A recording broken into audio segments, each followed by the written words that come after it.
Hello, and welcome back to another episode of the Leading Yourself podcast. As we are approaching this countdown towards the end of the year, I thought I would spend some time and some episodes talking about how I prepare for the new year, how I plan for the new year. And today I want to dive into a tool, a powerful one that is going to give you clarity and growth as we head into 2025. And that is an annual calendar audit.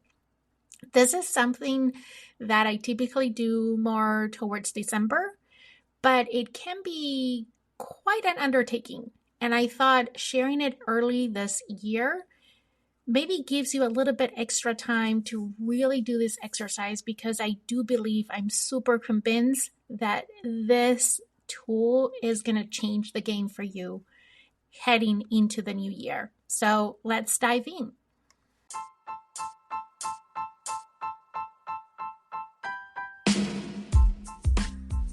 Welcome to the Leading Yourself podcast. This is your host, Carolina de Arriba. I'm an HR professional, health and fitness coach, wife, mom, and above all things, a goal-getter. In this podcast, we're going to be digging into all things leadership, professional and career development, habits, and relationships. This is a podcast for those who want to become the best version of themselves. Those who have big dreams and are willing to embrace the journey and put in the work to achieve them. My goal is to share with you the tools, tips, and tricks to help you in your journey. So let's dig into today's episode.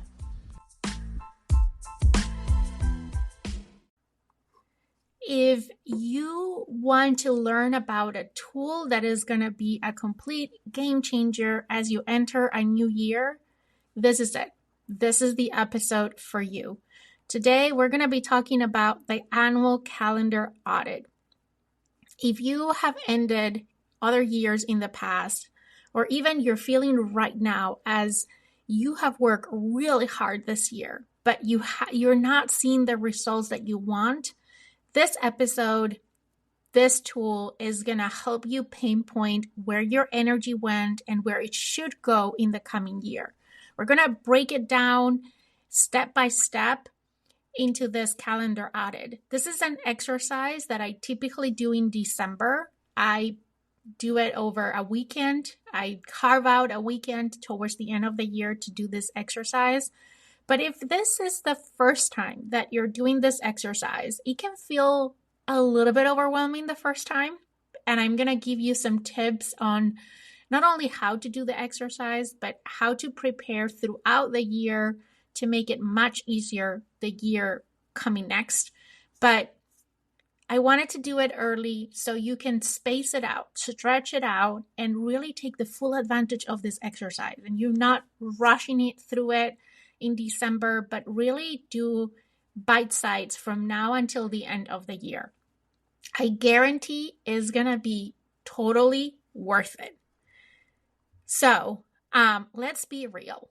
Life is busy. We're constantly working in our lives, but we rarely take time to work on them.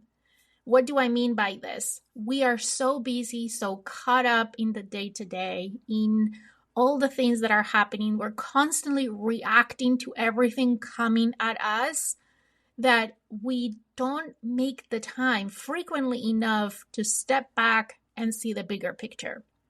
Without reflection, we're just running on a treadmill, exerting energy, but not necessarily moving forward. Have you ever felt like that? I know I have. There's times, there's periods where I feel exhausted. I feel like I've been running and running and running. And then I look down and I just realize that I've been running in place on this treadmill. I think that's a great analogy that reflects how we all feel at times when it comes to our time and our productivity. Today, we're going to be talking about this calendar audit, and a calendar audit helps you reflect on the past year and ask yourself what worked and what didn't work, and create a more clear path for the future. By auditing your calendar, you'll know exactly where your time went, and you're going to be able, I'm sure you will, make more intentional choices about how you spend your time in 2025. So let's talk about the tools that you're going to need to get the most out of this process. The first thing I always say, you need to carve out the time and you need a quiet space. You really need a space that is free of distractions, free of interruptions. For me, a lot of times I just do it, as I said, on a weekend, in December, and I just find a quiet place at home and I create a whole environment for this. So I will prepare my favorite cup of coffee and I will put some candles sometimes or put some background music, like focus music on the background. You just be creative on creating this environment. The most important thing about this environment where you want to do this audit is that it's a place where you won't be interrupted. I've tried to do this at a Starbucks, for example, to get away from my house and the interruptions from my kids. Too noisy. But if you have like noise cancellation headsets and you can put some background music, it can be a good idea to go to a local cafe and do this there where you know that no one is going to interrupt you. The second thing you're going to need is a notebook and a pen. You can do it on your computer, but I like the old school pen and paper. I think that writing things down makes a huge difference. It helps your mind process more deeply than when you're typing on a screen. Plus, screens are full of distractions. So old school for this, pen and paper, I think it's the best way to go. And most likely because you're also going to need the next thing, your calendar, and probably that is in your computer. You don't want to be flipping from one screen to the other. That creates too many distractions. So pen and paper, and then your calendar, whether you use a digital tool, I use Outlook, maybe you use Google Calendar, or maybe you have a paper planner. I don't know, wherever your calendar is, you're going to need your calendar for the year. And I would also recommend that you also have handy all the pictures that you've taken this year. If you keep your pictures on your phone, that is a great place to go. If you store them somewhere, I think that will complement this exercise very well. And the reason for that is because we're doing a calendar audit, and a lot of times people only put in their calendars like work-related appointments. I always like to teach something that has made a huge difference for me is to have one and only one command center, which is the calendar. And in my calendar, I have my work appointments, I have my personal appointments, I have my doctor appointments, I have my family appointments, I have everything in one place. And that was a lesson learned for me that has helped a lot in my productivity. I realized a lot of people have multiple calendars, or sometimes there's a lot of things that you want to get in your preview during this exercise that might not even be in your calendar. That's why having the pictures that you've taken throughout the year can also supplement and complement this exercise very much. And if you don't have a calendar, you can just use the pictures. And then the last thing that you're going to need is in that notebook, you're going to have 3 pages that you're going to be working with. And these are like buckets, right? You can have 3 or 4. I'm going to teach you how I do it. I use 4 actually, but you can choose, right? And you can add more buckets if you want, depending on what is most important to you. But everything on your calendar is going to be placed in one of the categories. I'm going to teach you the basic categories, and I'm going to give you some options of some additional categories that you might want to add for yourself. So the first category is all the things that were worth it. Things that align with your values and with your goals. These things are going to go in this bucket. Could be a page in your notebook. The second bucket is the maybe not. These are the things that were necessary, but maybe didn't add much value, or things that were not necessary at all. So, another bucket could be the regrets. These are the activities that drain you or didn't contribute to your overall vision and your overall goals. So those are the basic categories: the worth it, the maybe not, and the regrets. I have a couple other buckets. I have a joy bucket. So all the things that brought me joy during the year. Why? Because I want to feel joy throughout the year. I want more joy next year. So I want to do a bucket on joy. I also have a bucket on growth. Anything that related with my personal growth, because that is such a big value for me and a big priority for me. So I have a bucket for that. Another bucket you can have is wellness. All the things that you did for you, for your health, for your physical, mental, emotional health. But at least you want those three: worth it, maybe not, and regrets. Worthy are things, again, that are aligned with your values and your goals. Maybe not are things that were necessary but didn't add much value. And the regrets are the activities that drained you or that didn't contribute to your overall purpose, vision, and goals. And then you can have some additional buckets, like I have a joy bucket, a growth bucket, and a health bucket. And yes, there can be things that fall under two buckets, right? For me, anything that brought me joy probably is going to go on the worth it. Or anything that helped my growth is going to be on the worth it bucket. But pointing them separately, I think it's very important, because I also want to know how much am I doing for my growth, how much am I doing for my health and wellness, and how much I'm doing for my joy.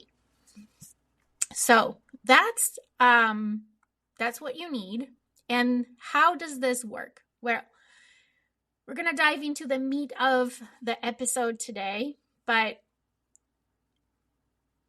you're going to start on January 1st of 2024, and you're going to walk through each day, week by week, in your calendar. That's why I'm doing this episode now, and I'm saying it can be overwhelming if it's the first time that you're doing it, but we're going to start now, and we're going to break it down in small chunks. So every weekend, you can spend a little bit of time. Maybe every weekend you do a month. So from now until the end of the year, you'll be done with the full year. And I'm going to teach you a trick on how this is going to be a 1 day, couple of hour exercise at the most for the following year. But now, because it's the first time maybe you're doing it, let's space it out so you really take the most advantage of this exercise. So you're going to start in January 1st of 2024, and you're going to walk through each day week by week. And for every appointment, every meeting, every task that is in your calendar, you're going to ask yourself, what did I do? What did I do that day? Did it contribute to my personal or my professional goals? Did this brought me joy, growth, value, or contributed to my health? Right? So, for example, think about a week, maybe it was March, when you had a bunch of back-to-back meetings. Did those meetings push you forward, or did they drain your energy? Maybe you had personal commitments like a kid's soccer game, and maybe you couldn't make that game because you were buried with work. These are the things we want to catch on this audit. These are the types of things. So again, you're going to go day by day, week by week. From now towards the end of the year, every weekend you can do 1 month. And just what did you do that week, that day? Did it contribute? Was it worth it? Did you regret it doing that? Was something that was necessary but didn't add much value? And did that add to your joy, to your health, wellness, and your growth? And you're going to categorize them in one of these buckets. Each activity from last year should feed into one of these buckets. And by the end of this process, you'll have a clear picture of where your time went. Was it worth it or wasn't? And as you're doing this, and if you're breaking it down of every weekend from now until the end of the year, doing 1 month, also look at any pictures that you took that month. And that will capture a lot of the things that are not in your calendar, like events, like trips, or I don't know, things that typically you don't put on your calendar, but that you take pictures of. I think those might go in some of these of the worth it bucket. It can go into the growth, the health, and wellness, or the growth bucket, the joy bucket, sorry. So look also at your pictures and try to put those things as well on your buckets. Now, going forward, make sure that everything goes on your calendar. Everything. That is going to make the exercise so much easier for the next year. And actually, for me, because I find so much value in this exercise, now I actually do it kind of at the end of every week. I do a weekly reflection, and I kind of do a summary of the week in my reflection, and I capture a lot of these things. So now when I do the audit at the end of the year, I don't have to go through my full calendar. I can go through my journal, through my weekly reflections, and I have kind of that summary snapshot. And then I can look at the calendar, but with the snapshot, it's so much easier and it's such a time saver. And not only is a time saver in doing this exercise, but it helps me to quickly react to my calendar and quickly adjust on the following week. So imagine this same exercise that I'm explaining to you today. It's an annual calendar audit, but imagine that you were to carve out 10 minutes every Sunday to do this exercise on the previous week. How much more intentional would you be? How much more aligned with your goals and your priorities will your calendar be? How much more fulfilled you will feel? Like, it can be a true game changer. A pro tip with this, if you didn't keep a detailed calendar, again, use your pictures. Use your social media post. Maybe you don't have pictures on your phone, but you can go on what you posted in your social media account. That can also help remember and jog your memory on what happened throughout the year. And start by reviewing your days and placing each of them into one of these categories. And again, one more time, the non-negotiable categories are worth it, maybe not, and regrets. And then you can have some additional categories like mine, which are joy, growth, and health and wellness. Okay, so now it's time to analyze the results. Once you're done all this work of capturing things into their proper buckets, it's time to analyze what is that you have in front of you. Look at how much time went into the worth it bucket versus the maybe not or the regrets buckets. This is the game changer. You'll begin to see patterns. Maybe you spent too much time on tasks that didn't truly matter, or meetings that couldn't be in emails, or a chat conversation, or a phone conversation. This is where you figure out what you need to adjust moving forward. In my own audit, I realized I spent way too much time in meetings that didn't contribute to my big picture goals. So now I can be more intentional of streamlining my meetings and creating more focused time for creative projects, for work-related projects, and for my own personal growth. So beyond just the time and task, consider also the emotional impact of your calendar. As you're reviewing your calendar, ask yourself, did certain activities energize you? Did certain activities stress you out or drain your energy? Reflection is like pouring gasoline on the right fire. It helps you focus on what's working and stop wasting energy on things that aren't. I always say, yes, time is a precious resource. We all want to know how to manage better my time, right? You probably have gone to a lot of trainings or read a lot or consumed content around time management, looking to get better at time management. And I always say, you are missing the mark in your time management if you not consider as well your energy management. It's not only the time you spend and where you spend your time, but the energy that those things are giving you. Are they adding or subtracting to your energy? Are those activities energizing you, or they're stressing you out and draining your energy?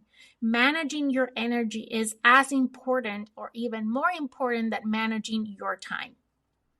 I have a friend who was constantly like in go-go mode, like nonstop. It was like working on all these things. And after going through the calendar audit, she realized that it was just, she was burnout. She was at the edge of burnout. She was not happy with the results. She didn't felt fulfilled. And when she started documenting all the things that she was doing through this audit, but also her feelings during those times, those stressful times, she was able to make changes and was able to protect her mental and emotional well-being and plan her year better.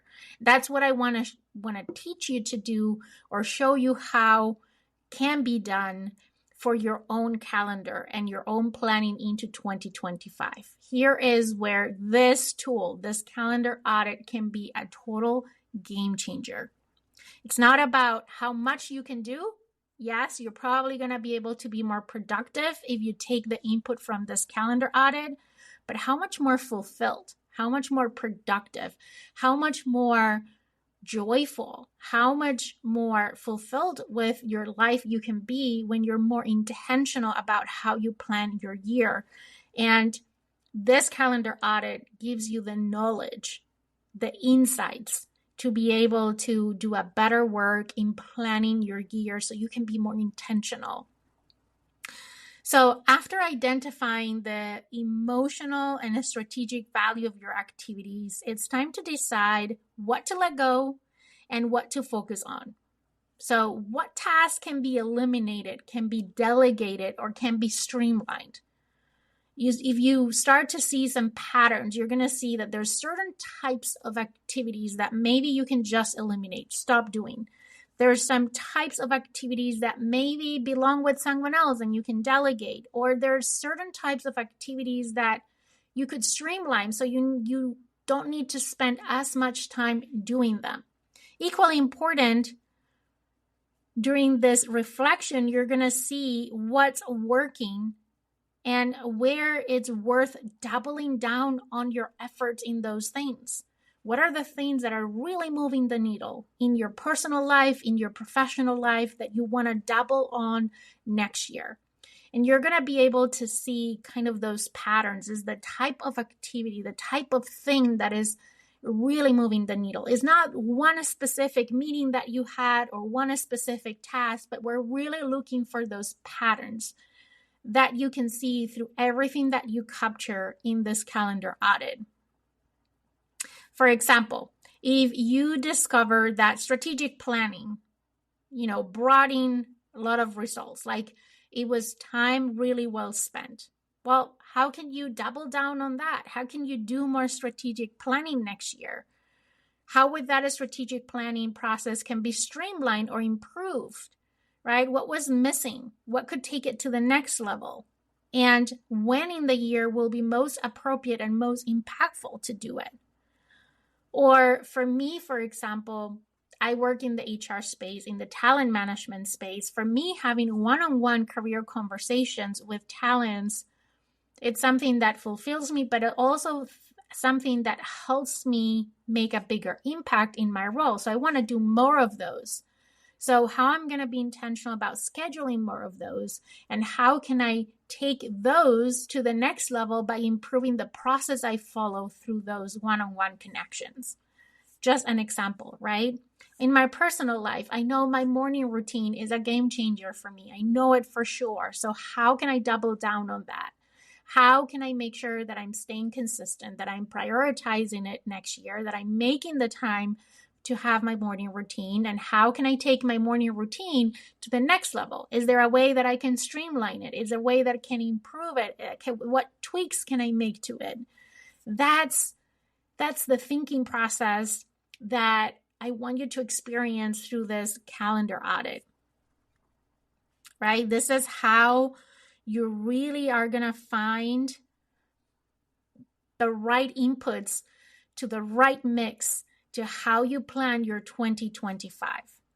And this is just one step, right? I'm going to share with you more on how to prepare for next year, how to get the most out of the remaining days in 2024, but most importantly, what is my process for planning for a new year? And I'm going to share with you all those next steps in upcoming episodes, but I wanted to start today with this one because I think is so powerful. It's an exercise that can be a game changer. It has been for me. And I know that by doing simple things in 2025, while this year can be a little bit overwhelming if it's the first time that you do, if you keep everything in one calendar, and everything goes to your calendar, if you include some weekly or monthly or even quarterly reviews, you pick how frequently those could be, it will make the work so much easier at the end of the year. But it's totally worth trying, right? So do your best to try this year with what you have.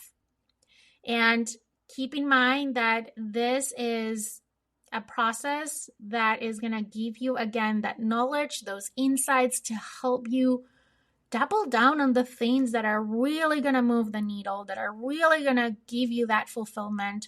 So you're kind of preparing yourself for the next best year in 2025. So there you have it. The annual calendar audit is your roadmap to ensuring that 2025 is focused, is intentional, and full of growth, joy, and that you're investing in yourself and in the things that matter most to you. I really encourage you to set aside time to do this for yourself before the year ends. Again, you can do it all at once. You can break it down like every week, every weekend, pick a month. Like this weekend, you can start with January, and next weekend, you go to February, and so on. Remember, you don't have to wait for New Year's Eve to make changes. You can start right now. As you are doing this process, maybe you're already learning things. You're already seeing certain patterns that you can start to implement in this last quarter of the year to start to create momentum into the new year. If this resonates with you, I would love to hear your insights. Please tag me on Instagram and share your biggest thing that you've learned from your calendar audit, and share this episode with a friend that you think can benefit from this, or maybe someone that you want to do this together with, like finding an accountability partner, someone that you can come together and do the audit together, because it's always much fun when you do it with friends. So until next time, stay intentional and keep chasing your dreams. I hope you have a great week ahead and a very productive calendar audit. And I'll see you here for another episode of the Leading Yourself podcast. See you next week.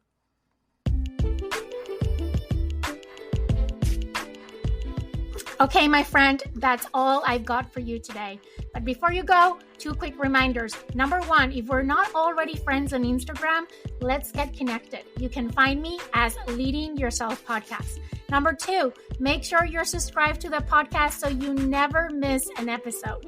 Thank you so much for joining me today. I am incredibly grateful that you're in this journey with me. I want to leave you with one last thought. I want to remind you that you're destined for more and that every step that you take brings you closer to becoming that best version of yourself. Embrace each day as a chance to learn, grow, and chase your dreams. The world needs you to shine brightly, so go out and show up fully and authentically. Take care, and I'll see you next time.